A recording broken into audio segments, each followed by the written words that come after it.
When British ace Will Bennett saw the slow German Bf 109 in the sky, he laughed, anticipating an easy victory.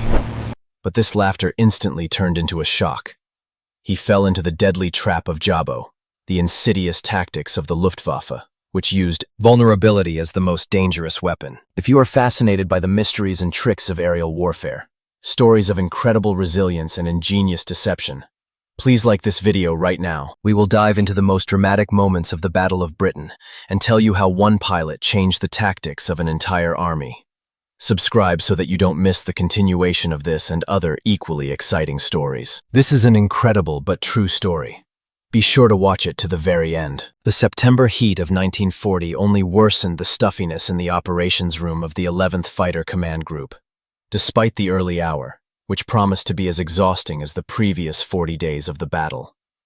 Below, in the pit, the operations room, controlled chaos reigned. It was the brain of the entire air defense of southeastern England. The dim glow of incandescent lamps reflected off a perfectly polished map, onto which women in UOS, Women's Auxiliary Service, uniforms moved wooden rafts, symbols of enemy aircraft, with almost religious awe. These rafts glided across the map, approaching the shores of Kent like poisonous insects, their movement marked with charcoal and chalk with an accuracy worthy of artillery calculations. Horns blared shrilly, indicating a new large wave. The telephones creaked in his hands, relaying orders from above to the airfields. Scramble! For those outside the bunker, the world was divided into short, brutal bursts of dogfight and long, agonizing hours of waiting. Will Bennett, a flying officer, was sitting in wooden barracks reeking of kerosene and sweat. He was 22, but during the months of fighting he had managed to burn 8 German cars on his account, earning ace status and a scar from a splinter above his left eyebrow. Fatigue was his constant slave. It had seeped into his muscles, into his eyes, into the parchment-thin skin around his eyes, making him look older. But this fatigue was kept under control thanks to self-confidence, the fuel of every ace, which often turned out to be more dangerous than the Bf 109 cannon. He was confident in his car and in his skills, and this confidence seemed to be the only real defense against the incessant German onslaught. He was one of the few, and he knew it. The sound of scramble was sharp, snapping him out of a half-doze. Will jumped out, immediately feeling the thick, oily smell of the airfield in his lungs. His Spitfire Mk1 P9386 was already waiting. The hood was open, and technicians were hastily turning the screw. A thoroughbred racing horse, the thought flashed through his mind. He loved this plane. Elegant, powerful, the most beautiful fighter in the world. A single-seat fighter jet that seemed to have been built for him. An instantly familiar smell. Hot oil, metal, dust, and cool air coming from underground. The Merlin's engine roared to life, spitting a cloud of blue smoke from its nozzles, as if the plane itself had sighed impatiently. The climb was rapid. Will felt the force of the overload pressing him into the seat. Soon, having gained 20,000 feet, he found himself in a patrol circle above the base, waiting for his flight to assemble. Under the wing stretched the green and gold canvas of Kent, cut by a grid of roads. In the distance, a familiar fog hung over the coast, mixed with the smoke of burning port facilities and oil tanks. A constant, unequivocal reminder of the enemy's presence and the cost of war. The sky was boundless, but it had already become an arena divided by invisible lines, sectors, heights, and sun rays. Will adjusted his oxygen mask. "A large group is expected, Will." The squadron leader's voice came over the radio, distorted by static. "The bombers are at 20,000. Beware of the cover." Cover up. Always a cover. Bf 109E. Will chuckled. In their circles, the tactics of the Luftwaffe were already known by heart, like the morning prayer. The Germans have always used their favorite Schwarm, the so-called finger of 4. It was a free formation of 2 pairs, rot, allowing each pilot to easily scan the rear and maneuver freely. They used their advantage in diving and rate of climb to strike quickly and get away without getting involved in horizontal turns, where the Spitfire was king. "They're fast, yes," Will mused, looking from one sector of the sky to the other. "They use the sun and altitude. They strike like eagles, but their techniques don't change. We know what to expect. They are predictable in their desire for a vertical attack. We set traps for them, We lure them down into frontal attacks where we have a fire advantage. This is their weakness, their predictability. This thought, the belief that all the enemy's moves were known, and their fighting style was outdated before our maneuverability and tactical knowledge, was not just comforting. It was the basis of his fighting spirit. It was a psychological defense against constant fatigue. He was ready for the familiar game, for another hit-and-run round against the predatory but monotonous Messers. He brought his fighter to 20,000 feet, taking up an attack position that he had practiced on the ground hundreds of times. He was a god waiting for an order from above. Will was ready.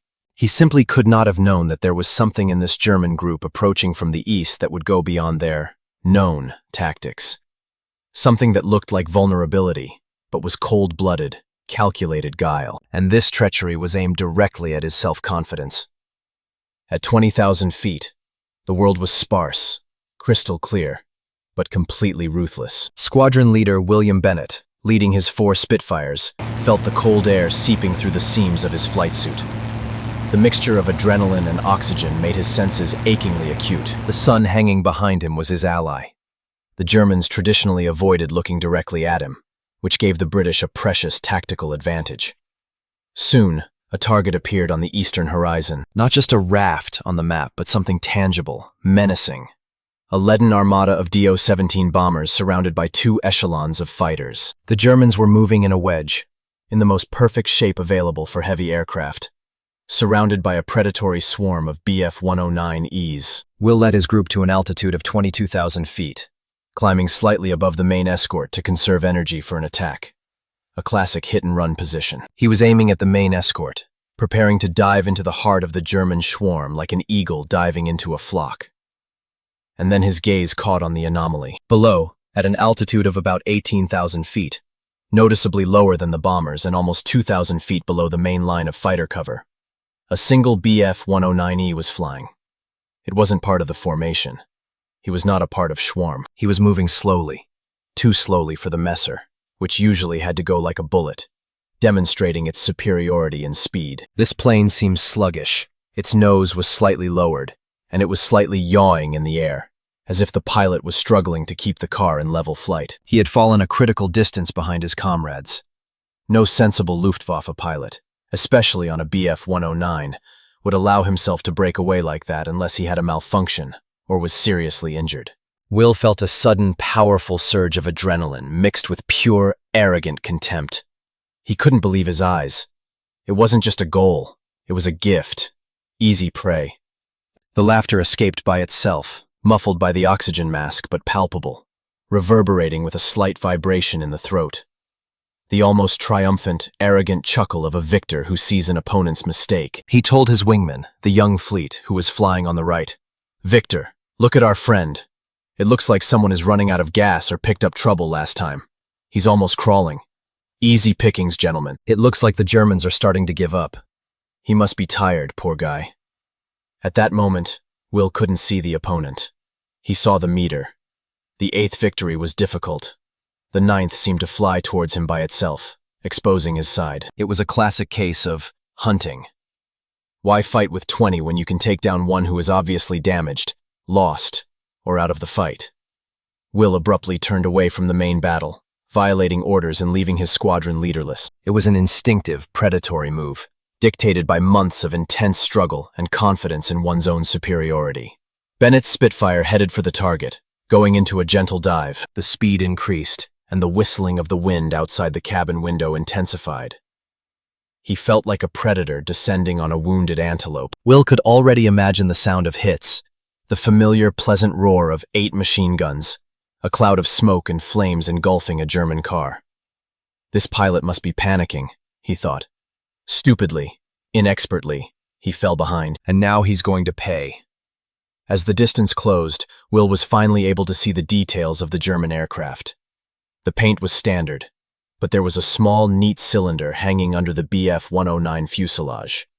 Not an extra fuel tank, but a bomb. A well-defined 250-kilogram Spreng bomb. A fighter bomber, Will realized. A new modification of the E-4B.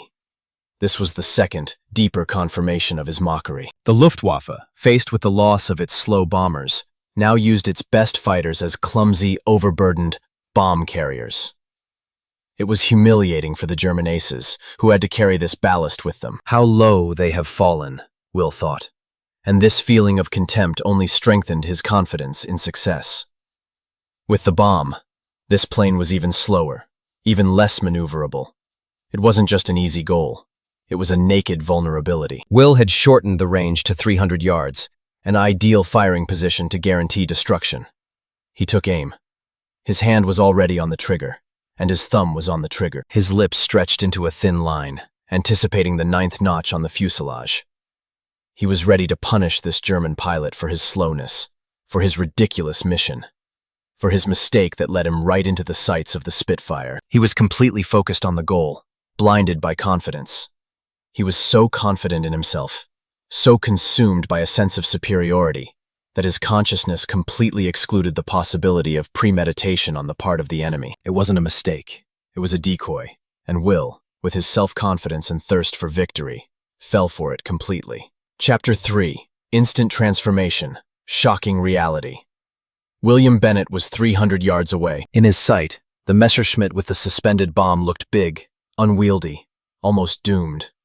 All his instincts, honed in dozens of fights, screamed, now. At that moment, there was no fatigue, no doubt, only a pure, concentrated will to destroy. His thumb pressed the trigger, ready to unleash a deadly stream of 8 7.7mm machine guns. But there was no shot. It was an elementary, shameful mistake that could only happen in a state of extreme emotional overload. He forgot to remove the safety catch. A whole endless second of absolute silence and frustration as his finger pressed the useless lever. An expletive, bitter and angry, burst from his lips, muffled by the mask. At this critical moment, when Will reached for the switch to correct his mistake, something happened that instantly knocked all his self-confidence off and made his heart sink into an icy abyss. Instead of starting a stupid, panicked withdrawal maneuver, as any pilot of a slow bomber would do, the slow Bf 109 abruptly lifted its nose and dropped the bomb at the same moment. The bomb, a small 250-kilogram Sprengbombe, whistled, almost hitting the bottom of the Spitfire, and, no longer posing a threat, went down to the verdant fields. But it wasn't just a ballast dump. It was the beginning of a transformation. The German aircraft, instantly freed from the weight of the bomb and aerodynamic drag, ceased to be slow.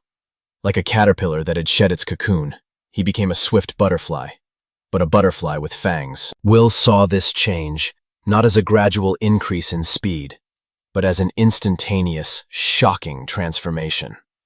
The plane, which a moment ago seemed like a clumsy duck, suddenly turned into an evil, predatory hawk. The Bf 109, which must have been flown by a very experienced pilot, made an incredibly sharp, almost vertical turn to the left, demonstrating maneuverability that was absolutely impossible with a suspended bomb. Will, still trying to turn on the machine guns, found himself at the outer turning radius. He realized that the target he had just been laughing at was now on the inside of the curve, in a more advantageous position. It wasn't a panic reaction. It wasn't a happy accident. It was a cold, calculated, murderously effective maneuver. The Luftwaffe pilot was expecting an attack. He used his vulnerability, his cargo, as a trigger for a sudden, deadly counterattack. It was a trap. A searing thought flashed through Will's mind. The shock was absolute. His self-confidence collapsed instantly. He was so sure that he saw a mistake that he fell into an artfully placed net. The Bf 109, its DB 601 engine roared, and the German ace immediately took an advantageous position. Will saw the red tracer draw a line that perfectly matched his trajectory. Tur-ta-ta-ta. The return fire was lightning fast, and it was heavy. It was not the usual small-shot 7.7mm machine guns of the RAF. It was a burst from a powerful 20mm MG-FF cannon mounted in the hub of the Messer propeller. The shells hit the Spitfire's right wing with a deafening, metal-rending crash like a sledgehammer. The cabin was filled with the acrid smell of burning gunpowder and smoke. The skin of the right wing tore like paper, and thick, oily smoke instantly gushed from the fuel tank located at the root of the wing. The plane jerked. The controls became soft and sluggish. Will instinctively pulled the handle on himself, bringing the car into a sharp maneuver that was supposed to throw the enemy off the tail. Finally, His finger found and turned on the safety, and he returned fire. But it was too late. He brushed past the Messerschmitt, which was already starting to move away. The German ace, pleased with the result, did not engage in a protracted battle. Will was left alone, in a damaged plane, in the middle of a high sky. His pride, his ridicule, his self-confidence, it was all shattered in just 5 seconds. He was shocked, not only by the power of the return fire, but also by the coolness and guile with which the tactics were used. The Luftwaffe pilot used his own disadvantage, the presence of a bomb, as a decoy, and its release as a trigger for an instant, deadly transformation. It was a lesson in cruel, pure, pragmatic guile. Will Bennett, stunned, instinctively pulled the control stick, exiting the dive. His only thought was to leave. The smoke from the right wing of the Spitfire was thickening, and the instruments showed a critical drop in fuel pressure. The controls became soft and unresponsive, as if the plane, having been hit, suddenly got tired. Will's nervous system, overloaded by the instantaneous transition from self-confident laughter to chilling horror, demanded only one thing: land. Fortunately, the German ace who carried out the attack did not finish off. It was another proof of calculation, not random aggression. The Jabo mission was completed. The decoy had worked. The enemy had been punished. And saving fuel to return home was a priority. Will knew that if the Messerschmitt had continued its pursuit, it would have had no chance. For 20 agonizing minutes, Will flew at the limit of his ability, constantly fighting the roll. He couldn't reach his base. When he saw a tiny field below suitable for an emergency landing, he released the landing gear. The landing was hard, but he survived. After getting out of the cab, he examined the car. The right wing was disfigured by 20 mm shells, but the main thing that saved it was that they did not rupture the main beam. After returning to the base, Will immediately headed to the operating room. The scar above his eyebrow throbbed. He wasn't hurt, but he was broken. Not physically, but psychologically. He was supposed to appear before the squadron leader and flight lieutenants. When he began his report, his voice was dry, devoid of any previous bravado. He described the discovery of the slow Bf 109, his arrogant laughter and confidence in an easy victory. Then, carefully choosing his words to convey not so much the events as the feeling of instant, sinister deception, he described the transformation. "It wasn't a mistake on their part, sir," Will insisted, his eyes wide with shock. "It was an absolute, cold-blooded calculation. He used his cargo as a disguise. They pretended to be vulnerable until they completed their pinpoint task of dropping the bomb. And then, dropping the ballast that made him slow, he instantly turned into the most dangerous fighter and returned to punish me for my overconfidence. It's not a hunt, sir. These are networks." The officers listened to him with increasing attention, and then with alarm. Up to this point, if the British pilots saw a plane with a bomb, they expected a slow, unwieldy enemy. The Jabo Jagdbomber attack was a desirable target, but the Luftwaffe, faced with heavy losses of its classic bombers, found a way to cheat. They used the Bf 109, the pinnacle of their fighter thinking, to deliver a pinpoint strike and immediately, in an instant, engage on equal terms with the fastest RAF. The analyst, a thin man with glasses, coughed. "So they're using their own weakness, slowness under load, as bait to disable our fighter and isolate it? Purely German pragmatism." It was a new, sinister tactic. She was the quintessence of German thinking. Not just to carry out a mission, but to create a death trap at the same time. The lesson was bitter and expensive. In aerial warfare, one should not allow oneself the luxury of contempt or self-confident laughter at the perceived vulnerability of the enemy. Will's laughter at the vulnerable machine turned out not only to damage his Spitfire, but also to be a strategic warning to the entire fighter command. The war in the air, already intense, has just acquired a new, more sophisticated and deadly shade. And this required an immediate and radical change in RAF tactics. For several days, Jabo's new tactics brought real confusion to the ranks of the fighter command. The report by Flying Officer Bennett, backed up by similar, albeit less dramatic cases, served as a wake-up call. The command realized that this was not an isolated incident. It was a new doctrine, designed to capitalize on the most common mistake of the British aces: their predatory instinct, their thirst for a quick, easy victory. Every lonely, seemingly slow Messerschmitt could now turn out to be a Trojan horse, a predator in sheep's clothing. The old rules of hunting the vulnerable, those unwritten laws that allowed the ace to quickly increase the score, were swept away. The war in the air ceased to be just a competition of speed and aerobatic skill, as it was presented in pre-war booklets, and as it was celebrated at the beginning of the battle. It has become a war of calculation, ambushes, and psychological deception. The Luftwaffe, having failed to break the RAF in a frontal daytime battle, now resorted to guile. The British command was forced to take immediate and drastic measures. Within 48 hours, new directives were issued. Increased situational awareness control. A strict ban on breaking away from the group in order to pursue a single, clearly lagging goal. Now every pilot had to assess the threat, not just the possibility of victory. Discipline and vigilance have become more important than individual prowess. For William Bennett, this flight was a turning point in his short but eventful career. He spent 2 days off-flight overseeing repairs to his Spitfire. He sat in the hangar, breathing in the smell of fresh paint and fresh metal. The damaged car was a mirror of his own condition. There was no longer that light, youthful bravado in his eyes. It wasn't the images of combat that haunted him, but that laugh, stupid, arrogant, almost teenage. "I fell for it, sir," he confessed to his squadron leader when he stopped by to check on his condition. "I was sure I knew them. I thought they were just doing what we expected them to do. And it almost killed me. They are using our pride against ourselves." Will realized a fundamental truth. His opponent, the German ace, who was probably exhausted and overworked himself, possessed one dangerous trait: absolute, cold professionalism. He was not guided by a code of honor, but only by efficiency. He was willing to look vulnerable in order to become a murderer. It was the twilight of the era of naive heroics. British pilots, brought up on stories of the jousting duels of the First World War, had to accept a new, darker reality. Admitting this treachery was a painful but necessary step towards survival. Flying Officer Bennett returned to the sky 2 days later. His score remained at 8 victories, but he flew in a different way.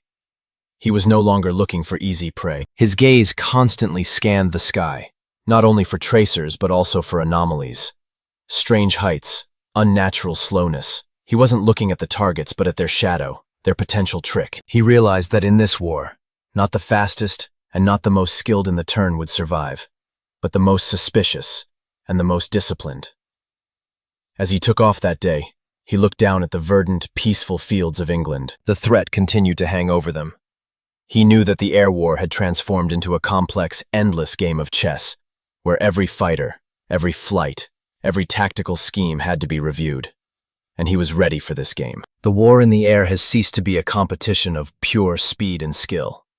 It has become a war of calculations, ambushes, and, above all, a psychological game. In this new, colder sky, Squadron Leader Bennett realized that the old rules had sunk into oblivion. The battle for Britain continued, but now the British aces knew. You can't laugh at an enemy who is ready to expose his own vulnerability as the deadliest weapon. The price of such laughter is life. The consequences of the bitter lesson of Will Bennett and other pilots were not limited to the hangar and patching the skin. The echoes of the German shock doctrine instantly reached the highest echelons of command. Reports about the suddenly accelerated Bf 109s, about the strange behavior of single vehicles with bombs, lay on the tables of the officers of the 11th Group, confirming the worst fears. The Germans, unable to win by force, began to win by ingenuity. The urgent meeting in the underground bunker was filled not with angry shouts, but with cold English anxiety. Tension could be felt in every gesture of the squadron leaders and flight lieutenants. The analysis was ruthless. The Germans not only attacked, they exploited the psychology of the British ace, his pride and his hunter's instinct. Any ace who saw a lagging or damaged target could not resist the temptation, and it was this instinct that was now becoming the RAF's most dangerous enemy. Sir Hugh Dowding demanded an immediate response. The answer was simple in formulation, but revolutionary in execution. Absolute discipline. New, strictest protocols have been introduced. The main one sounded like heresy to pilots. A ban on chasing single Bf 109s flying at an uncharacteristically low speed or altitude. The new order stated that any car that looked too easy prey should be ignored immediately. The target remained exclusively bombers. If the cover fighter was behaving strangely, it meant only one thing: Prepare for a strike from a height or from the sun, but do not attack the bait. It was a psychological shift on a fundamental scale. From hunter to guardian, the fighter ace, whose job it was to be aggressive and proactive, now had to show cold, restrained passivity. The order, in fact, required them to suppress their pride and instinct, turning from a gambling duelist into a calculating, emotionless defender. William Bennett, despite his mistake, has become an unspoken expert on this new threat. He wasn't punished. His experience was too valuable. He was assigned to conduct training for young pilots, sitting in front of a group of newcomers, yesterday's boys, whose eyes had not yet dimmed from the smoke of burning metal. Will felt like an alienated prophet. He spoke softly without pathos, emphasizing not valor, but treachery. "Gentlemen," Will said, tapping his pencil on the Jabo diagram, "forget about the movies. This is not a jousting tournament. When you see a single messer with a bomb that seems to be limping or lost, you should immediately think of it as a loaded pistol that you are offered to pick up from the ground. His slowness is not a malfunction. This is the start button. You attack him, he drops the ballast, and in the same second he becomes a full-fledged Bf-109, which is already sitting on your tail, and his comrades, who are hiding above, are already diving to finish you off." The young pilots looked at him with tension. Will understood that he was asking them for the most difficult thing, to suppress the instinct of victory. This order turned into a painful psychological burden. RAF fighters are used to aggressive hunting. Now they had to fly with a constant sense of suspicion and distrust. Every combat mission turned into a paranoid test. Is this the real goal? Is this a decoy? Where was his wingman hiding? The loss of the sporting element of the war was profound. Aces have always appreciated this gambling personal duel. Now this element has been poisoned by German dispassionate calculation. The war has become dirty and treacherous. Will, flying in the following days, discovered that his eyes were not looking for a target. They were looking for deception. He wasn't laughing anymore. The cold, sober discipline that the enemy instilled in him settled in his soul. It was a new, grim kind of valor, born out of shock and a bitter lesson. While new, strict protocols were being implemented at Fighter Command headquarters, the real consequences of the German Jabo doctrine were unfolding on the coast and in the cities of southeastern England. Whereas in July and August, the strikes were carried out by massive waves of bombers moving slowly under cover. Now the Germans preferred a quick, surgical attack. Scene: Dover Harbor docks, morning. The sky seemed clear. The radars gave out only weak rafts that quickly passed deep into the territory. Suddenly, at a very low altitude, two Bf-109E4B appeared. They weren't marching in formation. They were flying low-level, using terrain and speed. Their targets were fuel tanks and a moored minesweeper. Two Jabos dropped their dangerous cargo from a minimum altitude and instantly, with incredible acceleration, gained altitude, making a clean departure that was impossible for traditional bombers. The explosion was deafening. A column of black smoke soaked in burning oil soared into the sky. The damage was minimal, but the effect of panic and demoralization was maximum. The Luftwaffe didn't need hundreds of bombs. They needed precision and speed to prove they could hit at any moment. It was a pure war, brought to pragmatic perfection. An hour after the raid on Dover, Will Bennett's squadron was called to scramble over Essex. The radars showed a small group moving at an average altitude. Will, no longer that reckless hunter, but an icy analyst, led his unit. At 15,000 feet, he saw them. 4 Bf-109Es. One of them was flying slightly lower and, by all indications, slower than the others. He was carrying a suspended bomb. It was the same familiar, deadly bait. Will felt his predator instinct wake up again, demanding an immediate attack. But he instantly suppressed the urge. He could hear his own voice from the briefing in his ears. "Don't attack the bait. Look for the trigger button," he radioed. 4. The target is Jabo, the quadrant protocol. Ignore the one from below. We are looking for an escort from a height. Will did not dive into the slow Bf-109. Instead, he and his wingman began to gain altitude, deliberately shifting towards the sun, pretending to ignore the bait. This disguise worked. The German ace piloting the Jabo was obviously disappointed. The decoy didn't work. He continued his sluggish flight, but his speed did not change. Then, Will noticed him. The second Bf-109, which seemed to be part of the general escort but flew 1,000 feet higher and slightly further. This plane was ideally positioned to dive in and hit Will the moment he launched an attack on a vulnerable target. He was a real predator, covering for his fellow bomber. Second Messer, 10 o'clock, a little higher, towards the sun. His target is us, shouted Will. Will instantly turned his Spitfire towards this real enemy. A short, fierce battle ensued, but this time the RAF had the initiative. Will didn't fall for the deception. He attacked the source of the threat.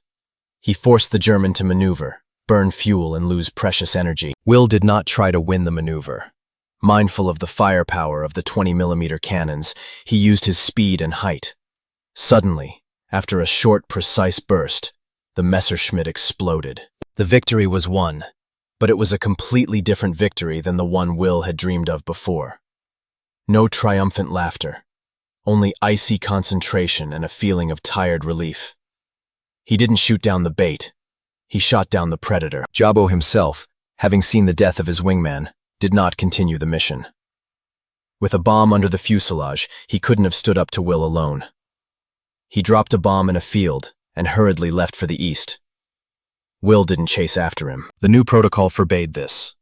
The victory was not in destroying a specific aircraft, but in disrupting the mission and surviving. This victory, paid for by discipline and suppression of instinct, was proof that the British had learned not to fall into the net. But it did not bring joy, but only confirmed that the war had turned into a harsh, dispassionate, intellectual duel, where each flight was a test of the ability to control one's strongest emotions. While Flying Officer Bennett and his comrades were learning the hard science of the new discipline, a completely different mood prevailed in the Luftwaffe headquarters in France. A mixture of pragmatism and arrogance. The lack of clear success in the massive daytime raids. Britain refused to give up under attack, and bomber losses were unacceptably high. Required a new approach. This was the reason for the emergence of the Jabo doctrine. The information received in Berlin and France was incontrovertible. Classic bombers such as the slow Do-17 and vulnerable He-111 suffered catastrophic losses in British skies, especially after the RAF implemented an effective radar guidance system. Each downed bomber meant the loss of not only the car, but also the crew, which took years to prepare. The decision, personally approved by Hermann Goering, was pragmatic to the point of cynicism. To stop mass raids and switch to targeted, demoralizing strikes using fighter jets. In this strategy, the main role was played by one of the brightest and toughest aces of the Luftwaffe, General Adolf Galland. Galland, a renowned pilot with a telescope around his neck, looked at the war from the point of view of efficiency and the preservation of elite personnel. "We need results, not heroism," he probably told his squadron commanders in those days. 109th, to accompany the Dornier, which the British shoot down in batches. Instead, the 109ers will carry their bombs themselves. They will strike a blow that the bombers cannot repel, and immediately return to battle as full-fledged fighters. It's not a weakness, it's a clever tactical decision. The Jabo doctrine was exactly that, an admission of the failure of bomber doctrine, but at the same time, an ingenious way to shift responsibility for strike and defense onto the shoulders of elite pilots. If Jabo was vulnerable for a moment, then its loss was less critical than the loss of the entire bomber crew. There was a persistent arrogance towards British pilots at German airfields located on the English Channel coast. The Germans knew that their Schwarm, finger-of-four tactics, were superior to the British Victoria, 3 formation. They knew that their cars were better at diving, and they were convinced that the British were too conservative and proud to quickly adapt to the dirty war. It was precisely this arrogance that the Jabo doctrine was counting on. The German pilots, who had gone through the harsh school of war in Spain and Poland, looked at the British aces as self-confident duelists.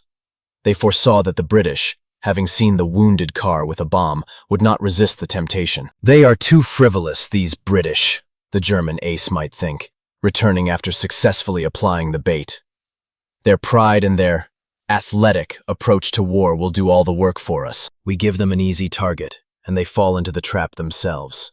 They expect a noble fight, and we give them a dispassionate calculation.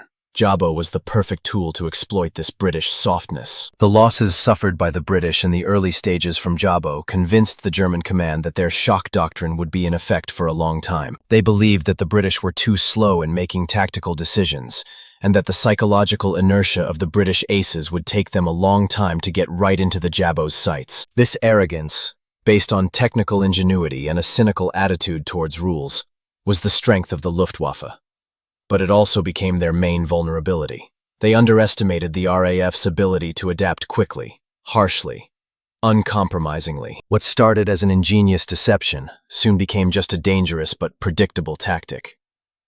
And William Bennett, with his new, icy discipline, was living proof that the German calculation was about to fail. The discipline imposed by the fighter command after the reports of Bennett and others began to bear fruit.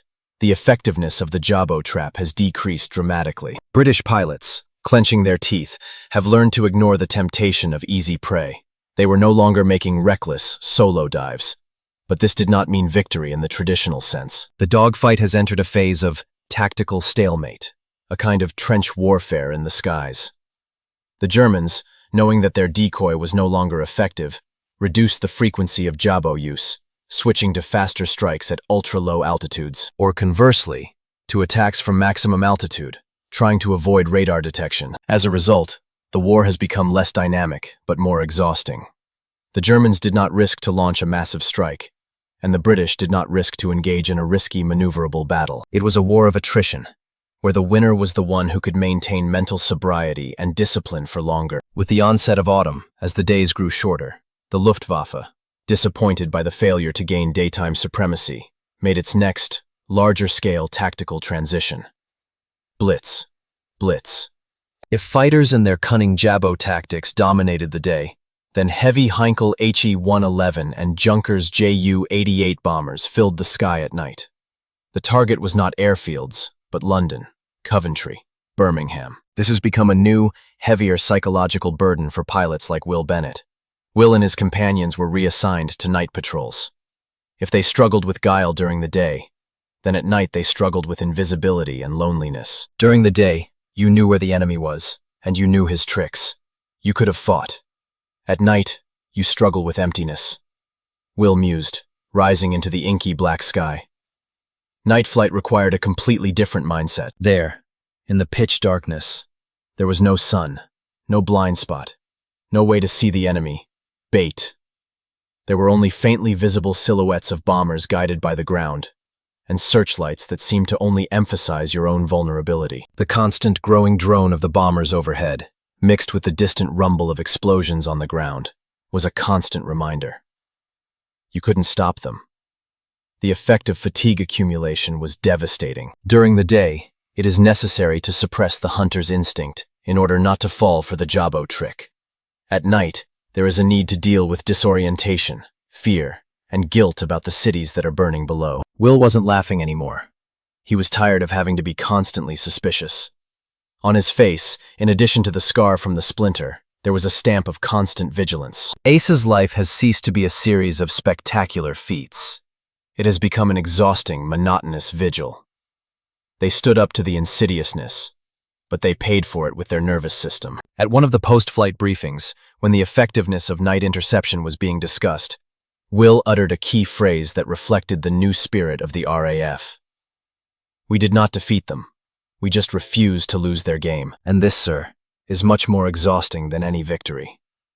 This was the true victory of perseverance. Britain survived not because of bright, triumphant victories, but because of an unyielding, stubborn ability to adapt to any, even the most insidious tactics. They learned not to fall for Jabo's bait, and this disciplined rejection of temptation became their invisible armor. This resilience, born from bitter experience, prepared them for a long and dark night war. With the onset of the winter of 1940, the Battle of Britain, in its fiercest daytime phase, came to its tactical conclusion. The German command, realizing that they had failed to gain air superiority over southern England and break the will of the RAF, redirected most of its fighter squadrons and significant resources to the east, preparing for a new, grandiose theater of operations. Britain survived. It was not a triumphant victory, but rather a grueling, stubborn resilience. Survival was the result not only of the engineering superiority of the Spitfires or the effectiveness of the radar network, but also of the psychological adaptation of the British pilots to the new, insidious rules of battle dictated by the enemy. William Bennett, who survived this crucible of war, did not become the most productive ace. His score was frozen at 9 confirmed wins, which was a good but not outstanding result. However, his experience with Jabo attacks made him much more valuable than just a victory hunter. He became a symbol of the RAF's tactical adaptation. Already in early 1941, Will was transferred from combat duty to the position of an instructor in a training squadron. He no longer took to the skies in battle alert, but his lessons seemed to be more important than his victories. He didn't talk about heroism to the newbies, but about survival. Gentlemen, his voice sounded calm now, without the previous harshness. If you see something that seems to be an enemy mistake, it's most likely a trap. If Messerschmitt seems slow, it's not charity. It's a decoy, and you will pay with your life if you take it lightly. There is no noble fight in this war. There is only dispassionate calculation and survival. His story, told to hundreds of young pilots, has become a key element in their psychological training. He taught them not the skills of turning, but the main lesson of Jabo. Never trust what seems vulnerable. Historical analysis has confirmed that Jabo's tactics were not just a tactical maneuver. They became a harbinger of a future war. She showed that the fighter, being initially a means of gaining air superiority, can be effectively used as a multi-purpose platform for precision strikes and psychological warfare. Jabo proved. 1. Psychological warfare. Guile can be just as effective as firepower.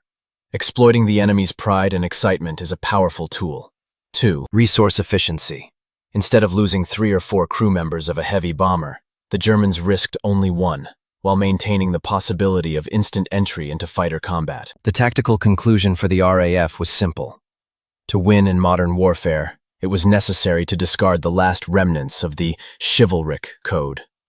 German doctrine taught the British that victory is achieved not by a beautiful maneuver, but by discipline, suspicion, and cold, unbiased analysis.